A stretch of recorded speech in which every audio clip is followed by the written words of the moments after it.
Hi friends, welcome to my channel. এখনও পর্যন্ত সেই পোস্ট ওয়ার ইফেক্ট বা যুদ্ধ পরবর্তী প্রভাব যেমন আমাদের উপর থাকে, যুদ্ধ পরবর্তী প্রভাব মানে গতকাল যে ভোট প্রক্রিয়া করে এসেছি সেটা এক প্রকার যুদ্ধেরই সামিল। তো এই ভিডিওর মধ্য দিয়ে আমি বলবো যে গতকাল ফার্স্ট ফেজে 23শে এপ্রিল কিভাবে আমাদের জীবন কেটেছে, কিভাবে ভোট করেছি এবং 22 তারিখ ডিসিআরসি থেকে 23 তারিখ পর্যন্ত একটা কাহিনী আমি বলবো। তবে সে কাহিনী বলার আগে আমি কমিশনের কাছে এইটুকু বলবো যে কমিশন যদি আমাকে স্বেচ্ছা মৃত্যুর নির্দেশ দিতেন, স্বেচ্ছা মৃত্যুর নির্দেশ দিলেও বোধ করি আনন্দে আমি মরতে পারতাম। যে পরিমাণ যন্ত্রণা এবং কষ্ট আমরা এই ভোটে পেয়েছি, আমি আগেও বলেছি আমি 13 বারের প্রিজাইডিং অফিসার, কিন্তু এইবারের এতটাই অব্যবস্থা, মিসম্যানেজমেন্ট, আর কোনো কিছু তার নির্দিষ্ট পদ্ধতিতে নেই।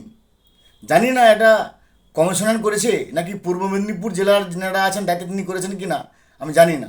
আসুন আমরা এটাকে ব্যাখ্যা করি। এখনও পর্যন্ত আমার সেই ঘুমের ইফেক্ট কাটেনি, কারণ গতকাল রাত 2টোর সময় বাড়ি এসেছি। আসুন, আমি সব কিছু বলতে পারবো, শুধুমাত্র বুথ নাম্বারটা বলতে পারবো না, যেহেতু 1951 সালের জনপ্রতিনিধিত্ব আইনের 128 নম্বর ধারা এখনও পর্যন্ত আমাদের হাত পা বেঁধে রেখেছে। শুধু এই বুথ নম্বরটা বাদ দিয়ে এবং বুথের নামটা বাদ দিয়ে আমি সব কিছু বলতে পারবো। তো স্বাভাবিক আমার ভোটের ডিউটি পড়েছিল মহিষাদল বিধানসভায়, পূর্ব মেদিনীপুর জেলার মহিষাদল বিধানসভায়। যখন আমরা ডিসিআরসিতে পৌঁছলাম 22শে এপ্রিল, তখন সেই দিন তাপমাত্রা বাইরে দেখাচ্ছে 40-এর কাছাকাছি, 39 পয়েন্ট সামথিং। কি যখন আমাদের জন্য যে প্রেসক্রাইবড টেন্ট করা আছে, যারা ওই দিন ভোটে ডিউটি করেছেন, অর্থাৎ যারা 209 হলদিয়া, 210 নন্দীগ্রাম, 208 মহিষাদল, এই 3টে বিধানসভা ওখানে পরকে পর ছিল, যারা করেছেন তারা আমারই কথাটা ভালো করে বুঝতে পারবেন। বাইরে তাপমাত্রা 40 ডিগ্রি, আর যে টেন্ট করা হয়েছে সেই টেন্টের ভিতরে তাপমাত্রা হচ্ছে প্রায় 45 ডিগ্রি। কারণ চারদিক দিয়ে প্রোটেক্টেড, ইভিএম চুরি টুরি হওয়ার ফলে তার চারদিক দিয়ে প্রোটেক্টেড, হাওয়া পাস করতে পারছে না, এবং উপরে তার ত্রিপল ঘেরা আছে। ফলে একটা ভয়ঙ্কর তাপমাত্রা, 45 ডিগ্রি তাপমাত্রা, আমাদের শরীরের ঘাম এক প্রকার কন্টিনিউ বেরিয়ে যাচ্ছে। আর মুহূর্তে মুহূর্তে মুহূর্তে আমরা দেখছি একজন বয়স্কা মহিলা, তিনি মাথা ঘুরিয়ে সেখানেই পড়ে গেলেন। নন্দীগ্রাম কিংবা হলদিয়া কিংবা মহিষাদল, আমাদের 3টে বিধানসভাতে কন্টিনিউ প্রায় 25 জন ভোটকর্মী অসুস্থ হয়ে পড়ে গেছেন, মাথা ঘুরিয়ে পড়ে যাচ্ছেন, কাজ করতে পারছেন না, চোখ টোক অন্ধকার হয়ে যাচ্ছে, এত তাপমাত্রা।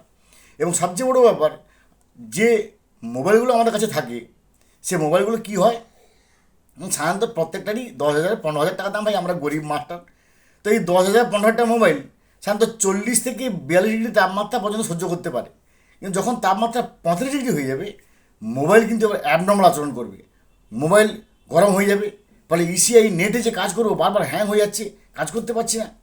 যাই হোক, করার পরে যখন আমরা সবাই মিলিত হলাম, দেখলাম আমাদের একজন গ্রুপের অ্যাবসেন্ট, তিনি আসবেন না। তাহলে এবার ট্যাগিংয়ের প্রশ্ন আসছে। যখন রিজার্ভেশন এবং ট্যাগিংয়ের সেন্টারে গেলাম, তো সেখানে বলছে যে এই মুহূর্তে হবে না, 12টার আগে ট্যাগিং হবে না। আমরা তাকে অনুরোধ করলাম, দেখুন স্যার আমাদের তো এরকম মালপাট দিতে হবে, অনেক দূরে আমাদের পড়েছে, বলে আমার কিছু করার নেই। তো এই 9টার সময় গেলাম, 9:30টার সময় গেলাম, 10টার সময় গেলাম, 10:30 হয়ে গেছে, 11টা হয়ে গেছে, 11:30 হয়ে গেছে, 12টা হয়ে গেছে, ট্যাগিং দিচ্ছে না। 12টার পরে আমরা তাকে রিকোয়েস্ট করলাম, স্যার আপনি অন্তত দয়া করে আপনি বলেন, কারণ আপনি তো নিজে বলেছিলেন 12টা, বলে আমাদের এখনও পর্যন্ত নির্দেশ দেয়নি। 12টা, 12:30, 1টার সময় ধৈর্যের বাঁধ ভেঙে গেল, এত গরম, ধৈর্যের বাঁধ ভেঙে গেল। আমি কী ব্যাপারটা, না আমি তো করতে পারলে ভালো হতো, অর্থাৎ আমি তিনি নিজে বলছেন আমি জয়েন্ট ভিডিও, আমি যদি আপনাদেরকে ট্যাগিং করতে পারি আমি খুব খুশি হতাম, কিন্তু আমাকে আরও করতে দিচ্ছেন না। আমরা সবাই তখন দল বেঁধে আরও কোথায় বসে দেখলাম, আরও কোথায় বসে না, আরও সেই বিল্ডিংয়ের দোতলায় বসেছেন এসি রুমে। আমরা সবাই আরও কাছে গেলাম, আরও বলছে না না না এই মুহূর্তে করা যাবে না, এবারে পোলিং পার্সোনাল খুবই কম আছে, হবে না। আমরা রিকোয়েস্ট করলাম, আমাদের কথা শুনলো না। আমরা আবার চলে এলাম, 1:30টার সময় অপেক্ষা করছি, 2টো পর্যন্ত অপেক্ষা করছি, 2:30 পর্যন্ত অপেক্ষা করছি। 2:30টার পরে আমাদের আর সহ্য হচ্ছে না, আমরা আবার সবাই দল বেঁধে গেলাম আরও কাছে গিয়ে বললাম যে স্যার এই আমাদের রিজার্ভেশন, আর ট্যাগিং সেন্টারে আমরা সেই 9টা থেকে 2:30 পর্যন্ত ঘুরেছি, আপনি আমাদেরকে ট্যাগিং করতে দিচ্ছেন না, কারণ জয়েন্ট ভিডিও বলছেন যে আমি করতে পারলে ভালো হতো, ভিডিও বলছে আমাকে করতে দিচ্ছে না, আর আপনি হচ্ছেন মূল কাণ্ডারি। ঠিক আছে, তাহলে একটা কাজ করুন, আমাদের সবগুলো অ্যাপয়েন্টমেন্ট আপনি আপনার কাছে রাখুন, আর আপনি আমাদের বিরুদ্ধে এফআইআর করুন, আপনার সঙ্গে আমার কোর্টে দেখা হবে।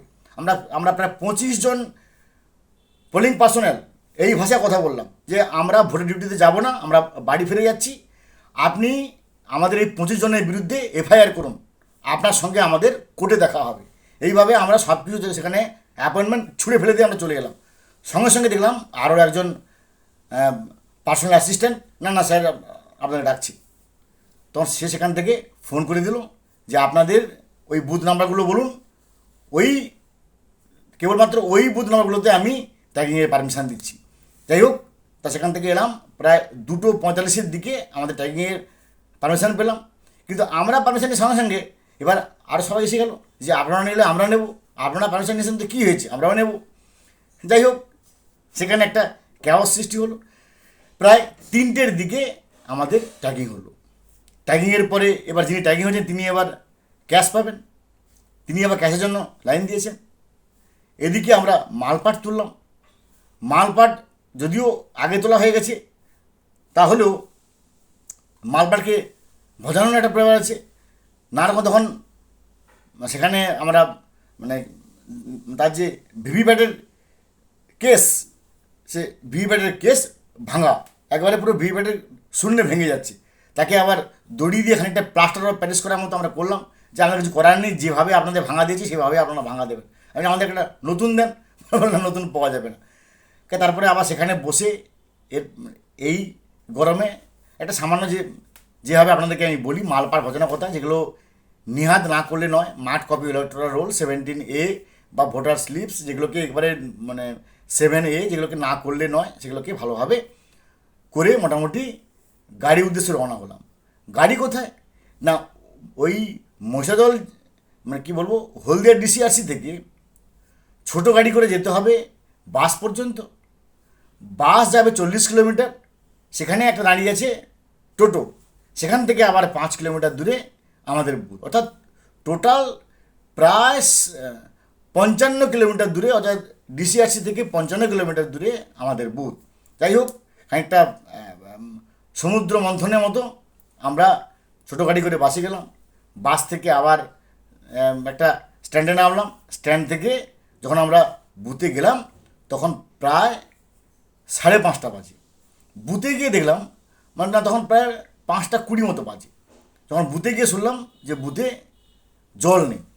জল নেই কেন না, ওই বুথে মানে ওই প্রাইমারি স্কুলে নিজস্ব কোনো সাবমার্সিবল পাম্প নেই, ওখানে একটা টাইম করে জল আসে, সকাল 7:30টার সময় জল ছাড়ে, 5:30টার আগে জল ছাড়ে। তো 5:30 না হলে জল আপনি পাবেন না, 5:30 পর্যন্ত আপনাকে এরকম চুপ করে বসে থাকতে হবে। আমরা হা হা হো হো হি করলাম, কিন্তু কী করার নেই, উই আর ডগলি কন্টেন্টেড, আমরা ডগলি কন্টেন্টেড হয়ে বসে থাকলাম। 5:30টার সময় এবার জল এলো, জল সে হালকা হালকা করে পড়তে আরম্ভ করলো। কিছু করার নেই আমাদের, নইব আমরা এখানে ফোন করলাম, ওখানে ফোন করলাম, কিছু করার নেই। আর যে প্রাইমারি স্কুলে আমাদের পড়েছিল সেই প্রাইমারি স্কুলের শিক্ষককে আমরা ধিক্কার জানি, কারণ এই যুগে একটা উপরে মাটির ছাদ, মাটিগুলো চুঁয়ে চুঁয়ে পড়ছে, গোরাং গাছের ডাল দেওয়া আছে, একটা মানে ভাঙা চোরা, অতি ভাঙা চোরা স্কুল, তার না আছে টেবিল, না আছে বেঞ্চ। আরে ভাই, প্রত্যেকটা যেখানে ভোট হবে সেখানে আমরা তো স্কুলের শিক্ষক, আমরা 2টো করে টেবিল বা 3টে করে টেবিল আমরা দিয়েছি, 2টো টেবিল আমরা ওই রুমে দিয়েছি, পাশের রুমে আরও 2টো টেবিল রেখেছি, অনেক বেঞ্চ রেখেছি। আমাদের স্যানিটেশন ব্যবস্থা খুব উন্নত করে রেখে এসেছি, আর এরা কী করছে, সে একটা নোংরা জঘন্য পরিস্থিতি। মানে মানে সত্যি শিক্ষক হয়ে বলতে গেলে যে ওই প্রাইমারি স্কুলের শিক্ষক কিন্তু ওনাকে এক প্রকার ধিক্কার জানায় যে উনি স্কুলের কি গ্রান্ট পাননি, নাকি উনি কোনো তদবির করেননি। যাই হোক, আর কিছু করার নেই। তো সেই যখন স্নান টান করে বসলাম তখন প্রায় 6টা বাজে। 6টার সময় এবার যুদ্ধকালীন তৎপরতা, অনেক কাজ বাকি আছে, ওয়্যার লাইক হেলারকিটি করে সব কিছু রেডি করে যখন আমরা কাজ শেষ করলাম তখন প্রায় রাত 10টা বাজে। কারণ আমাদেরকে না ঘুমালে তার পরের দিনে আমাদের আবার যুদ্ধ আছে। এই বলে সবাইকে নিয়ে অতি তৎপর হয়ে 10টার মধ্যে কাজ রেডি করে নিয়ে আমরা ঘুমিয়ে গেলাম। তারপরের দিন যখন আমরা ঠিক 4:20 ঘুম থেকে উঠলাম, 4:20 বা 4:04 যেমন। এবার স্বাভাবিক, আমার যেহেতু সব আগে থেকে সব রেডি করা আছে, তাই আমি এতটা কোনোভাবেই বিচলিত হলাম না। আমি 4:45 ঘুম থেকে উঠলাম, উঠে তারপরে কি জানতে পারলাম না, ওইখানে দুটো বুথ আছে, দুটো বুথ পাশাপাশি, দুটো বুথের 448, একজন রাজ্য পুলিশ 9, আর ওখানে 448 হচ্ছে সিআরপিএফ।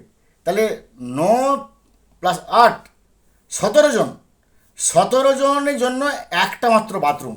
ভাবুন কি পরিবেশটা, ভাবুন ওই প্রাইমারি স্কুলে দুটো বুথ এবং 17 জন পোলিং পার্সোনাল, 17 জনের জন্য একটা মাত্র বাথরুম, তাও আবার 7:30টার সময় জল ছাড়বে।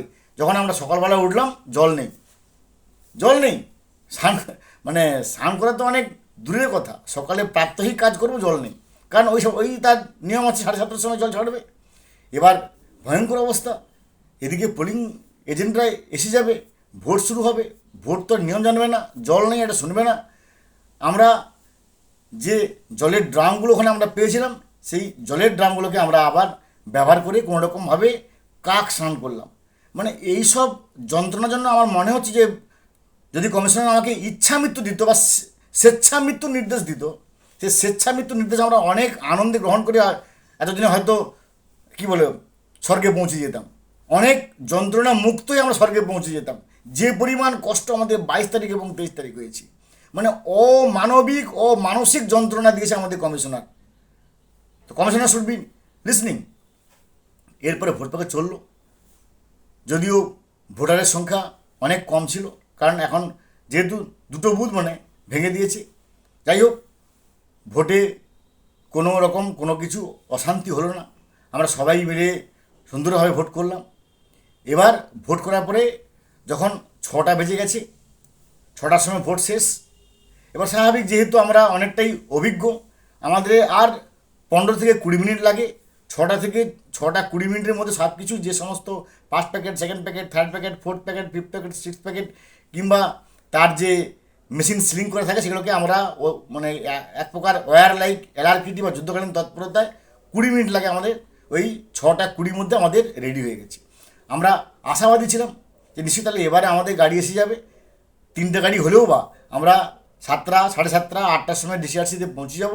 8টার সময় মালপাট জমা হলে 8:30 বাজবে, কিংবা 9টার সময় গাড়িতে উঠলে 10টার মধ্যে আমরা বাড়ি পৌঁছে যাব। খানিকটা আমরা হেসেও ফেললাম, কিন্তু কী ব্যাপার, গাড়ি আসছে না কেন? আমরা 6:20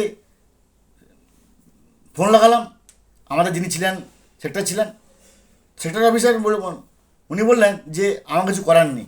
করার নেই মানে? আর কী করার নেই? আমি যখন ইসিআই নেট খুললাম তখন ইসিআই নেটে পরিষ্কারভাবে সেই ইসিআই নেট থেকে হোয়াটসঅ্যাপে দেখাচ্ছে যে যতক্ষণ না পর্যন্ত ভিডিও ক্যামেরা বা ওই যে ওয়েবকাস্টিং ক্যামেরাগুলো আছে, ইনার ওয়েবকাস্টিং ক্যামেরা বা আউটার ওয়েবকাস্টিং ক্যামেরা খোলা হচ্ছে, ততক্ষণ পর্যন্ত আপনারা বুথ থেকে বেরোতে পারবেন না। এবং তারপর দেখলাম যে আমার কাছে মেসেজ এলো, সেটারও মেসেজ করছেন যে কমিশনারের নির্দেশ, যতক্ষণ পর্যন্ত ওয়েবকাস্টিং ক্যামেরা খোলা হবে, সেই রাত 12টা হয়, 1টা হয়, 2টো হয়, ততক্ষণ পর্যন্ত বুথ থেকে আমরা বেরোতে পারবো না। তো মহা মুশকিল, মাথায় বাজ পড়ার মতো অবস্থা। সেই 6:20 থেকে 7:20, 8:20, 9:20, 9:45, কারণ একজন ওয়েবকাস্টিং ক্যামেরার তিনি খুলছেন, তিনি হচ্ছে কমিশনারের নির্ধারিত লোক, তিনি সকলে খুলে খুলে খুলে খুলে খুলে খুলে আসছেন। তাহলে 6:20 থেকে 9:45, ভাবুন, 7:20, 8:20, 9:20, তাহলে 2 ঘন্টা, 3 ঘন্টার উপরে তাহলে 6:20 থেকে আমার কাজ চলে গেছে 9:45 পর্যন্ত। 3.5 ঘন্টা ওই বুথে চুপ করে বসে আছি, টেবিলের উপর মাথাচাপড়ি ঘুমাচ্ছি, সেক্রেটারিকে ফোন করছি, আরওকে ফোন করছি, আরও বলছেন সেই সেই আরও যে আরোর সঙ্গে আমাদের বিশাল ঝগড়া হয়েছিল, এবার আরও অনেক সুন্দর করে বলছেন যে দেখুন সরকারের চাকর আপনিও, সরকারের চাকর আমিও, আমার কিছু করার নেই, কারণ এটা একবারে পুরো ইসিআই দিয়েছে, একবারে দিল্লি থেকে অর্ডার এসছে যে ক্যামেরা না খোলা পর্যন্ত আপনারা বেরোতে পারবেন না। যাই হোক 9:45 ক্যামেরাম্যান এলো, তাকে খানিকটা বকুনিও দিলাম। তিনি বললেন দাদা আমি কি করব, তেনার অনেক বয়স কম, মানে এক প্রকার আমার মেয়ের থেকে, মানে আমার মেয়ের থেকে হয়তো কিছু বড়, মানে মানে সামান্য হয়তো কিছু তার বয়স বেশি হবে। যাই হোক তাকে বলে আমি কি করব, আমাকে এরকম বলেছে যে এইভাবে স্টেপ বাই স্টেপ করবে। যাই হোক তারপরে 10টার সময় গাড়ি এলো, সেই ছোট গাড়ি বড় গাড়ি এরকমভাবে করতে করতে করতে করতে তারপরে রাস্তায় বিশাল জ্যাম।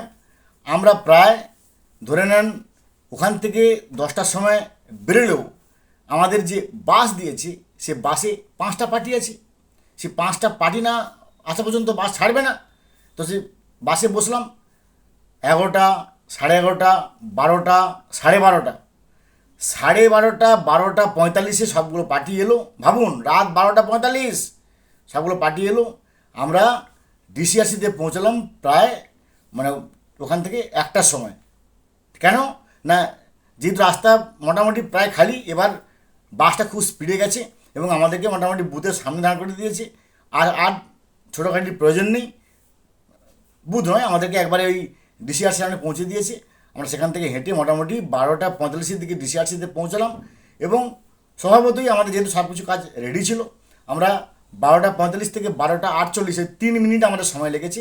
3 মিনিটে আমরা মালপত্র জমা করলাম। জমা করার পরে এবার গাড়ি ধরলাম। গাড়ি ধরে যখন বাড়িতে এলাম তখন সময় হচ্ছে রাত 2টো। রাত 2টোর সময় বাড়ি ফিরলাম। তারপরে এবার স্নান টান করে খেয়ে দিয়ে ঘুমাতেই 2:30 মতো বাজে। এরপরে আপনার সঙ্গে যে ভিডিও করছি। আচ্ছা, এর পরে ভিডিওতে আমি বলবো, যেহেতু আমি এক্সপিরিয়েন্স হোল্ডার এই বছরের, যে কীভাবে মালপাট জমা নিয়েছি রিসিভ সেকশানে, সেটা কিন্তু জানতে পারলে আপনাদের খুব সুবিধা হবে। আমি এর পরে ভিডিওতে বলবো, যেটা আপনাদের সবার ক্ষেত্রে একেবারে খুবই মঙ্গলময় হবে। ভালো থাকুন, have a good day, thanks.